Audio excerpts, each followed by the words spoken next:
বেলকুচি উপজেলা ৬ নং বর্ধল ইউনিয়নের বিএনপি অঙ্গ সংগঠনের উদ্যোগে দেশনেত্রী বেগম খালেদা জিয়ার ৭৯তম জন্মবার্ষিকী উপলক্ষে র্যালি। আশিকুল ইসলাম, সিরাজগঞ্জ প্রতিনিধি। সিরাজগঞ্জ জেলা বেলকুচি উপজেলা বর্ধল ইউনিয়নের বিএনপি অঙ্গ সংগঠনের উদ্যোগে বেগম খালেদা জিয়ার ৭৯তম জন্মবার্ষিকী উপলক্ষে দোয়া, পথ র্যালি ও স্বৈরাচার হাসিনার বিচারের দাবিতে বিক্ষোভ মিছিল ও সমাবেশ অনুষ্ঠিত হয়। শুক্রবার ১৬ই আগস্ট বিকেলে বেলকুচি উপজেলার আলহাজ সিদ্দিক মাঠে গিয়ে শেষ হয়। দেশনেত্রী বেগম খালেদা জিয়ার ৭৯তম জন্মদিনের কেক কেটে জন্মদিন উদযাপন করেন ৬ নং বর্ধল ইউনিয়ন বিএনপির অঙ্গ সংগঠন। গতকাল ১৫ই আগস্ট ছিল বিএনপি চেয়ারপারসন ও সাবেক প্রধানমন্ত্রী বেগম খালেদা জিয়ার ৮০তম জন্মদিন, ৭৯তম জন্মবার্ষিকী। দিনটি উপলক্ষে দল ও অঙ্গ সহযোগী সংগঠনের পক্ষ থেকে আজ শুক্রবার বেলকুচি উপজেলা সহ সারা দেশে মসজিদে মসজিদে দোয়া ও মিলাদ মাহফিলের আয়োজন করা হয়েছে।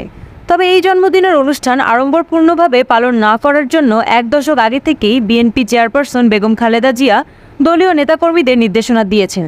তার এই নির্দেশনার ফলেই এ যাবৎ ১৫ই আগস্টের পরিবর্তে একদিন পর ১৬ই আগস্ট জন্মদিনের কর্মসূচি পালন করা হয়ে থাকে। এছাড়াও সারা দেশে বিএনপি সহ অঙ্গ এবং সহযোগী সংগঠন নিজ নিজ এলাকায় নিজেদের সুবিধামতো সময়ে দোয়া ও মিলাদ মাহফিলের আয়োজন করা হয়।